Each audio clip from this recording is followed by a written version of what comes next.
Let's talk.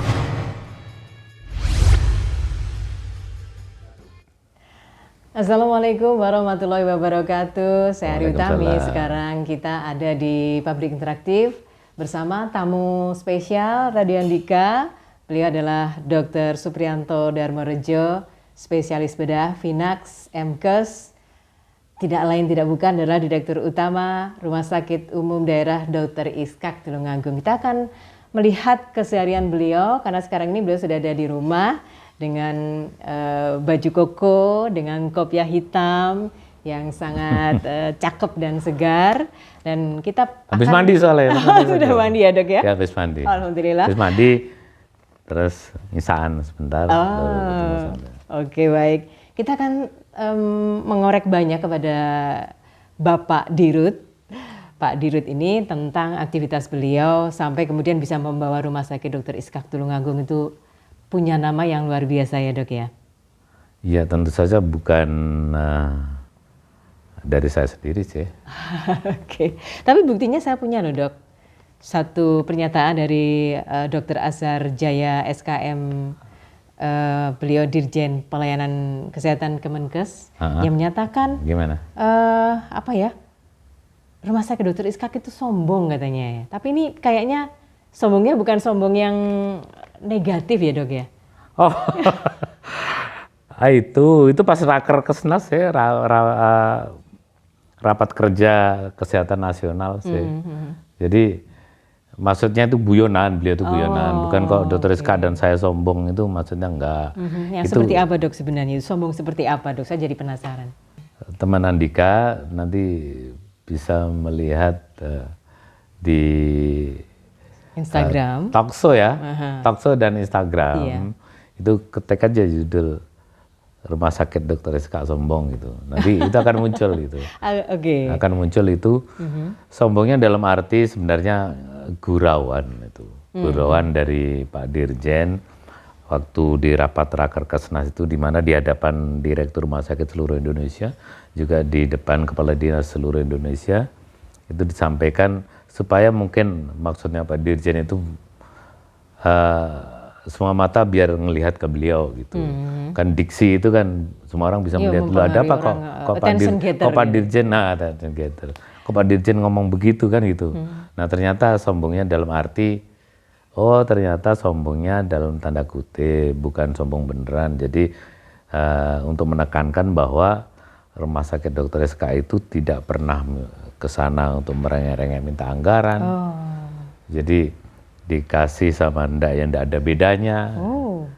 Jadi tetap aja menjalankan perannya sebagai penjamin kesehatan perorangan. Gitu. Jadi itu saya kira-kira dalam konteks itu. Mungkin kalau teman Andika nanti sudah melihat itu akan paham. Gitu. Tidak tergantung APBN maupun APBD. Terus bagaimana membiayai pengelolaan rumah sakit itu dok? Rumah Sakit Dr. Iskak? Kayaknya sampean ngaji dulu deh ke Gus Idam. Oh gitu. Di Al-Isra ayat 7 itu ada. Jadi kalau dirimu memberikan pertolongan ke orang lain, sebenarnya itu dirimu itu dalam rangka menolong dirimu sendiri. Betul. Itu. Jadi yang kita lakukan bersama Pak Bupati, bersama dinas-dinas yang lain yang terlibat, kemudian teman-teman stakeholder yang lain dari legislatif, kemudian juga dari sejawat di instansi samping, itu memberikan support yang luar biasa, sehingga saya selaku direktur itu bisa menjalankan rumah sakit ini seprofesional mungkin. Saya bisa menerapkan keilmuan saya sebagai direktur, sehingga intinya environment yang memungkinkan, kemudian saya bisa bekerja profesional. Nah, karena saya bisa bekerja, bukan saya sendiri ya, saya dan staf mulai wadir sampai kabit kabak semua bisa bekerja profesional, sehingga insan yang ada di dalam organisasi, para dokter, para perawat itu juga bisa bekerja profesional. Tentunya dengan pendapatan yang jasa yang proporsional itu. Nggak mungkin juga mereka disuruh malam-malam jam 2 jemput orang. Kalau nggak dihargai ya nggak mungkin juga. Jam 3 malam suruh bangun operasi orang. Itu nggak dihargai kan mana mungkin juga. Jadi intinya kita kasih penghargaan yang pantas gitu. Kita masih di Public Interaktif bersama Dr. Supriyanto Darmorejo SPB, spesialis bedah Finax MKes, Direktur Utama RSUD Dr. Iskak Tulungagung. Pak Dirut, sebutnya Pak Dirut ya, biar akrab ya Pak ya. Ya Dok ya. Ada yang lebih akrab sebenarnya dari itu. Oh iya, Mas Dokter. Oke, Dr. Supriyanto selalu menggambarkan Rumah Sakit Dr. Iskak itu ibaratnya sebuah bangunan yang kokoh dan aman juga nyaman untuk mereka-mereka yang bekerja di dalamnya, para dokter, para perawat dan sebagainya. Kemudian terbukti sudah seringkali mendapatkan penghargaan-penghargaan. Bagaimana dokter bisa membangun hal semacam itu? Ya gini ya, kira-kira Mbak Ari, yang bisa saya sampaikan ke teman-teman semua. Jadi kuncinya adalah di communication skill. Orang kalau bertanya kemudian communication skill yang gimana, syaratnya apa kira-kira kan gitu. Saya rasa kita harus berjiwa ikhlas gitu. Yang pertama itu, yang kedua harus punya adab, harus berkepribadian kuat,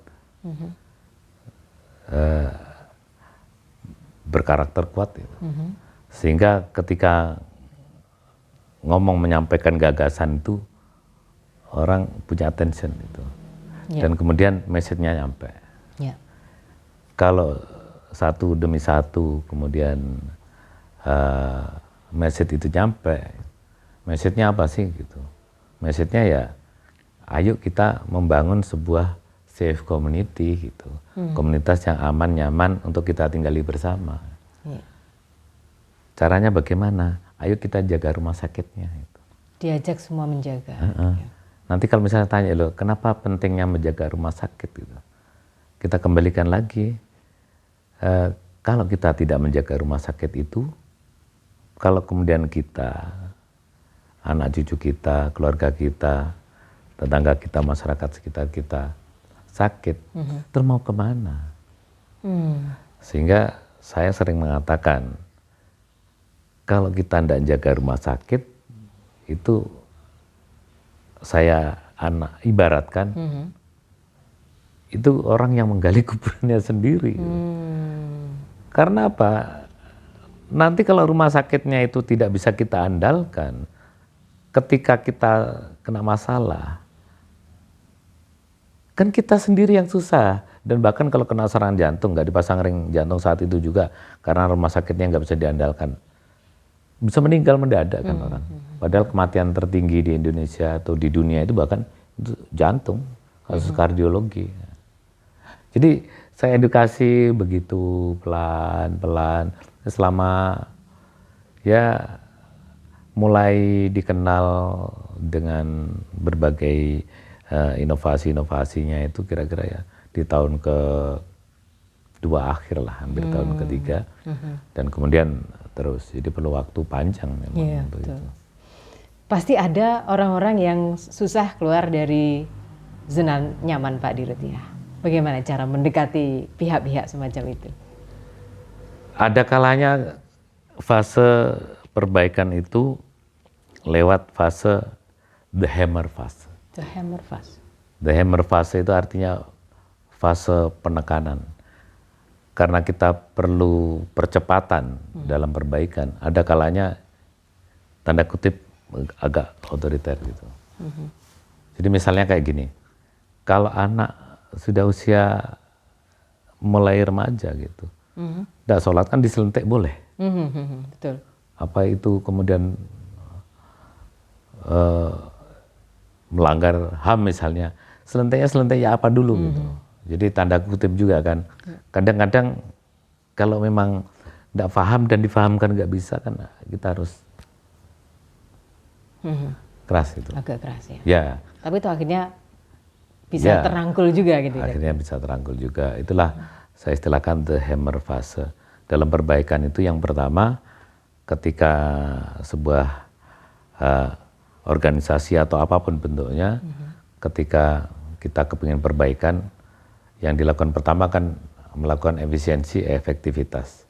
Dalam kegiatan efisiensi dan efektivitas itu yang itu tadi, yang nyaman di zona tanda kutip mohon maaf ketidakteraturan, itu kan terus padahal setelah tercerahkan lewat fase the hammer fase tadi, oh ini maksudnya gitu.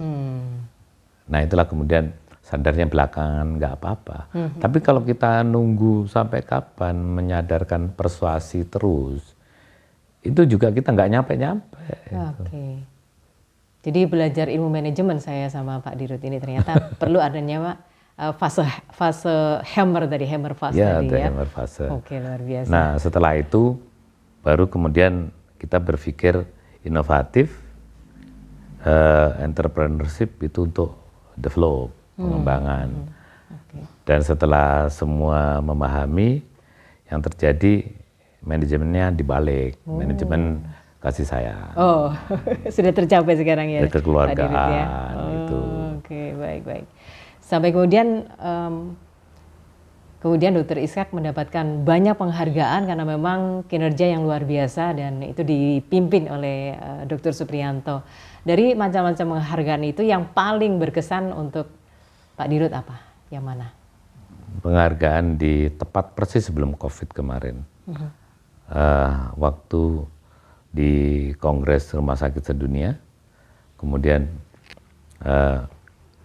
ditetapkan sebagai rumah sakit terbaik di dunia.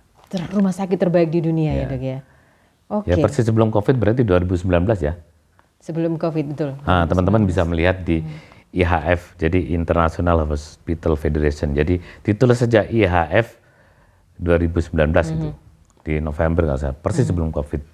Setelah itu kan nggak ada kongres lama kan waktu COVID. Nah di situ nanti dilihat aja di menit ke-17. Itu Tulungagung berkibar bukan di regional dan nasional tapi di internasional. Kancah internasional. Ya, jadi di situ waktu disebut Tulungagung, waktu disebut Ishak General Hospital from Tulungagung Indonesia, itu. Bagaimana rasanya Dok itu? Agak terbayangkan. Jadi kok bisa ya sampai di sini. Dan itu saya terima kasih sekali kepada seluruh stakeholder yang terlibat, ada yang di dalam manajemen Rumah Sakit Dr. Ishak ini, terutama ke Pak Bupati yang mensupport kita semua, insan rumah sakitan di Dr. Ishak atau Civitas Hospitalia Rumah Sakit Dr. Ishak bisa bekerja sedemikian rupa. Kemudian rekan-rekan pejabat di dinas yang lain, perencanaan, kemudian BPKAD, terutama Pak Sekda, itu betapa itu semua mensupport. Ya inilah buahnya. Jadi saya rasa gitu. Tapi bahwa apa tujuan saya dan teman-teman untuk itu, enggak juga. Bukan, yang penting justru bisa melayani masyarakat dengan baik. Ya bisa bekerja profesional. Kalau kemudian impact-nya apa, rakyat terlayani dengan baik, ya itu memang output outcome yang automatically didapat. Oke, saya juga mendengar dari Dirjen Pelayanan Kesehatan Kemenkes Dr. Asar Jaya, Rumah Sakit Dr. Ishak murah tapi mutunya tidak murahan. Bagaimana bisa Dok seperti itu? Murah tapi tidak murahan kan? Karena untuk mendapatkan kesehatan kan perlu biaya yang cukup tinggi. Karena masyarakat ternyata setelah saya ikut di forum-forum internasional itu ya, seluruh masyarakat itu terkecoh dengan paradigma kalau kepingin baik ya mahal. Iya Dok. Padahal paradigma itu tidak berlaku untuk kalau kita berhadapan dengan penyakit. Penyakit itu bukan di mahal dan tidak, kemudian kesembuhannya baik dan tidak, bukan. Tergantung ketepatan diagnosa, ketepatan penanganan. Itu. Jadi tidak ada hubungannya dengan mahal dan tidak. Dan itulah kemudian kita di Rumah Sakit Dr. Rizka ini, saya menemukan sebuah konsep baru di perumah sakitan Indonesia dan bahkan di dunia, karena ini sudah saya pertahankan di internasional kongres rumah sakit sedunia gitu ya, yaitu the new concept hospital management. Berkarakter low cost, high quality, social responsibility dalam platform public safety center. Jadi kalau Tulungagung, Mbak Ari pernah mendengar PSC? Betul, pernah. Jadi public safety center itu PSC itu. Jadi dalam platform PSC. Oke. Ya itu konsepnya kemudian bekerja sama dengan berbagai pihak gitu. Iya, kolaboratif jadinya.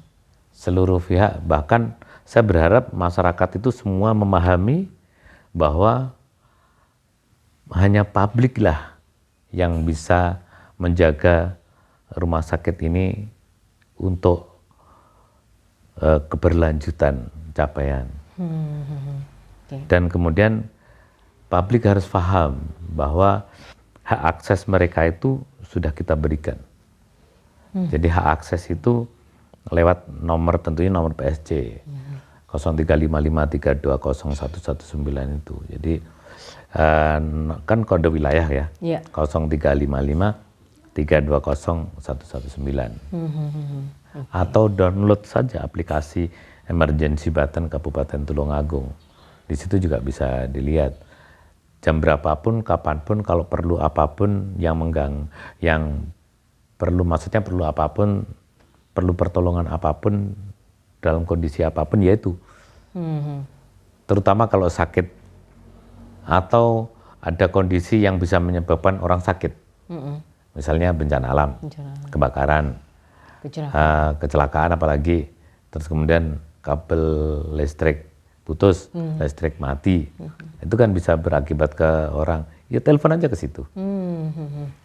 Kalau toh kemudian misalnya ada korban, orangnya sakit, telepon aja ke situ, nanti ngomong, yang penting ngomong terus terang. Kalau nggak ada yang jemput misalnya, ya nanti ada yang jemput nanti. Jadi kita kan kolaborasinya dengan ambulan di seluruh kabupaten, di seluruh kecamatan, di penjuru-penjuru Tulungagung kan ada semua. Mereka itu provider kami gitu. Oke. Baik, kita lanjutkan Publik Interaktif bersama Dr. Supriyanto Darmorejo, spesialis bedah Finax MKes, Direktur Utama RSUD Dr. Iskak Tulungagung.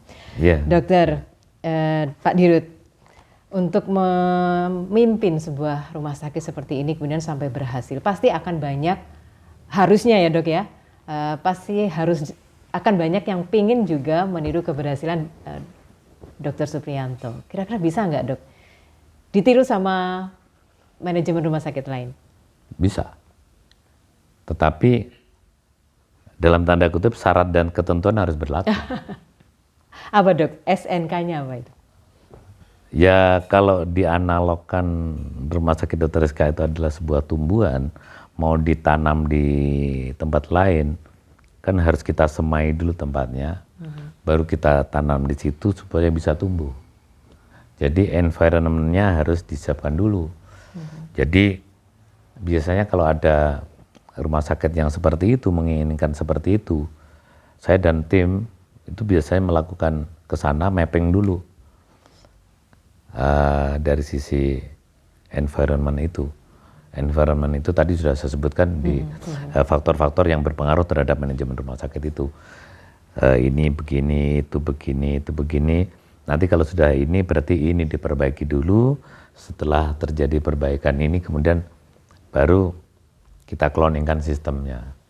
Karena sistem di Rumah Sakit Dr. SK ini kan sudah ada di dalam teknologi informasi. Nah, sistemnya itu yang kita cloningkan di sana sebagai panduan untuk manajerialnya, baik manajerial korporasi maupun manajerial klinis. Gitu. Kita kan sekarang sudah paperless misalnya untuk pelayanan di poliklinik, administrasi gitu.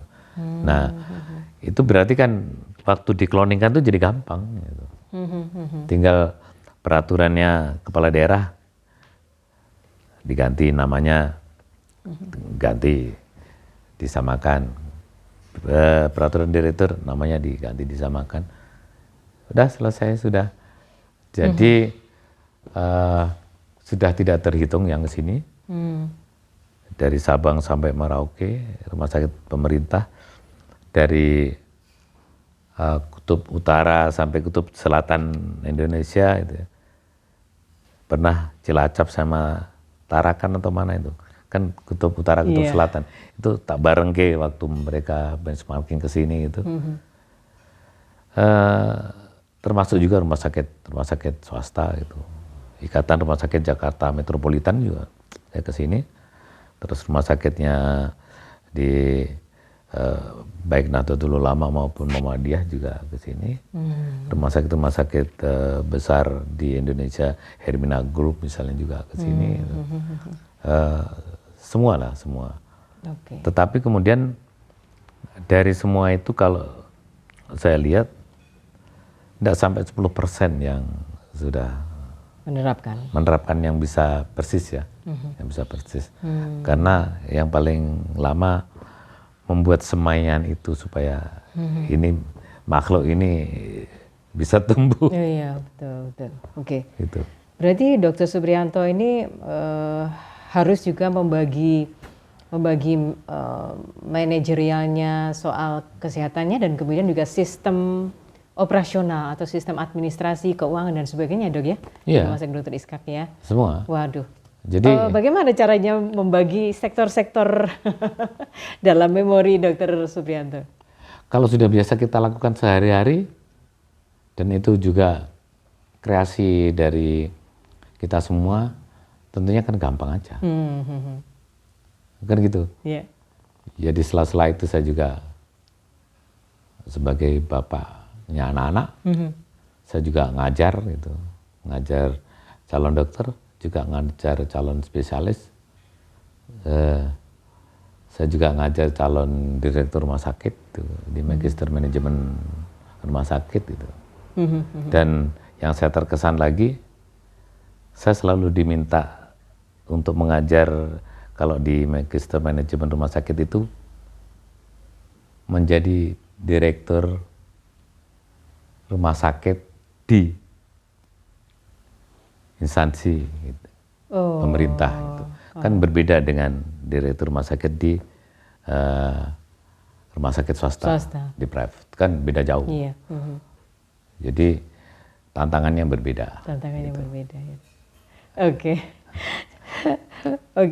Pencapaian luar biasa dari Dr. Supriyanto Darmorejo, spesialis bedah Finax MKes, Direktur Utama RSUD Dr. Iskak Tulungagung sudah kita dengarkan, Dok. Apa pesan Dr.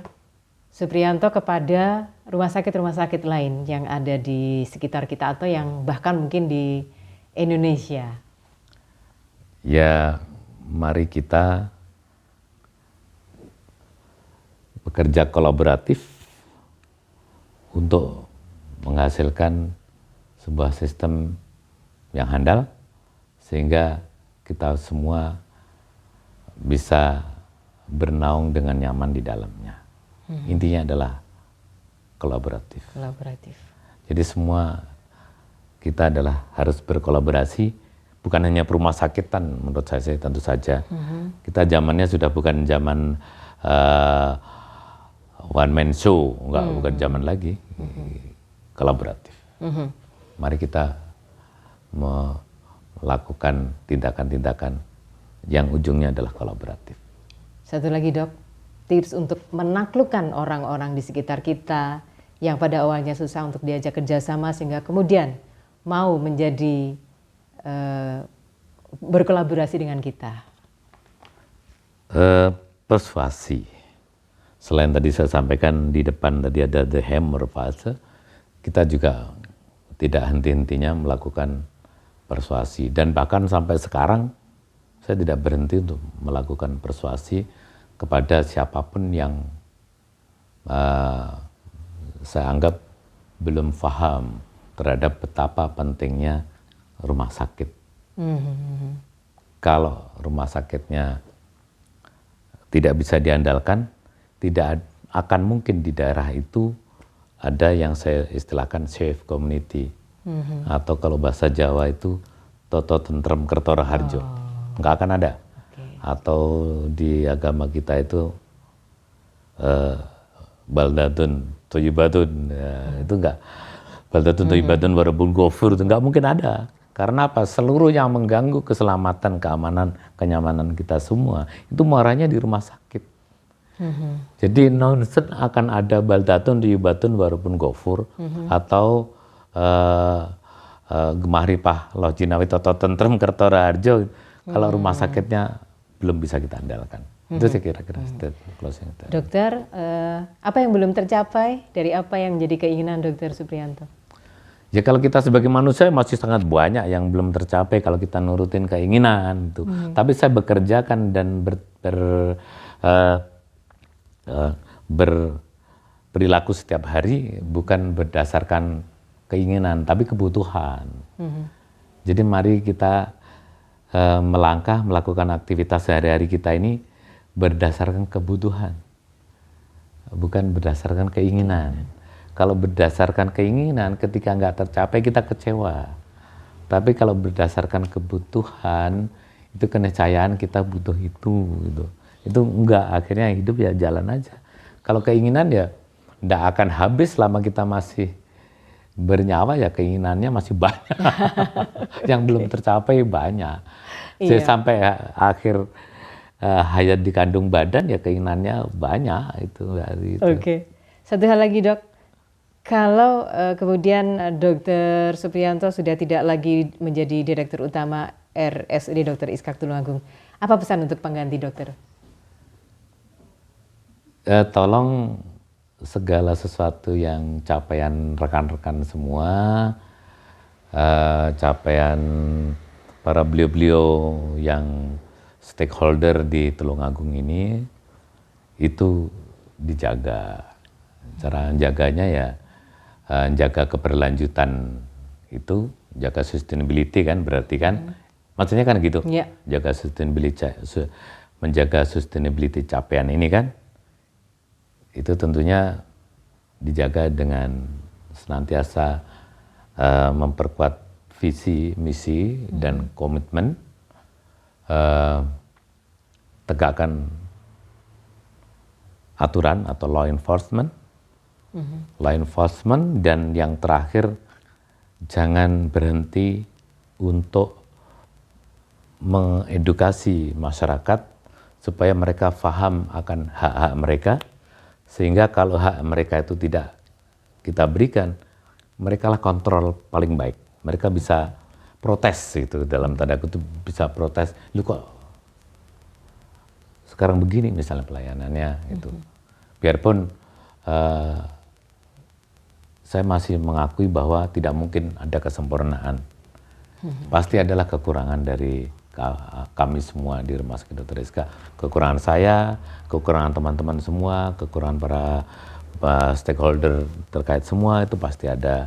Karena kita sebagai manusia pasti ada kekurangan. Tetapi capaian yang ada dijaga keberlanjutannya. Baik, alhamdulillah saya bisa ngobrol sama Mas Dokter. Kok Mas Dokter? Nah, saya paling sering dengerin lagu atau lihat ini ya. Saya dengar Mas Dokter tuh sebutan untuk Dokter Supriyanto. Mas Dokter Siji-Siji ini. Iya, itu maksudnya gimana? Oh, senyumnya ambiar. Senyumnya bikin ambiar. Maksudnya apa itu senyum bikin ambiar itu, Dok? Itu teman-teman aja itu. Atau ada proyeksi tertentu, Dok? Ya, proyeksi dari rekan-rekan. ya rekan-rekan itu. Okay. Itu. Tapi kan saya banyak tugas ya, saya masih ngajar juga, saya masih juga sebagai tenaga ahli Menteri Kesehatan. Gitu. Jadi sebagai konsultan manajemen hospital itu. Nah, ya gimana angin bertiup jatuhnya daun aja lah. Nanti kan teman-teman juga, teman-teman Andika terutama, dan juga teman-teman yang lain, arahnya saya kemana kan saya juga bukan variabel satu-satunya, diri saya mau kemana. Makanya tadi saya bilang, saya bukan berkeinginan, tetapi saya melangkah berdasarkan need. Jadi berdasarkan kebutuhan. Kebutuhan teman-teman, kebutuhan saya sendiri, ya itu. Tapi Pak Dirut kan pendukungnya banyak kelihatannya. Pendukung apa? Ya di rumah sakit, ya di luar itu dok. Ya itu tadi ngikut aja lah. Saya ngikut kalau teman-teman kemana, ya saya ngikut kemana itu. Oke. Saya tidak mau mengecewakan. Ya tidak mungkin kita tidak menyenangkan semua orang ya. Tetapi setidak-tidaknya saya jangan sampailah amit-amit menjadi pribadi yang the most wanted untuk sesuatu yang kemudian tidak menyenangkan orang itu. Baik. Jadi ikhlas saja. Baik. Sebentar. Langsung closing? Oke. Langsung closing ya. Oke. Oke, closing statement gitu, statement gitu. Iya. Nah ini saya ingin dengar closing statement dari Pak Dirut atau Mas Dokter. Marilah kita sebagai warga masyarakat untuk berperilaku ikhlas. Kemudian dari keikhlasan itulah muncul aura. Aura kemudian kita ketika berhadapan dengan sesama, dengan orang lain, dengan keluarga, kita bisa memberikan energi positif. Dari situ kemudian terjadi kesamaan persepsi, sehingga terjadi kolaborasi. Dari kolaborasi, apapun bisa kita capai, kita raih kalau bersama-sama. Itulah closing statement saya. Baik. Itulah closing statement saya untuk teman-teman Andika semua khususnya. Baik.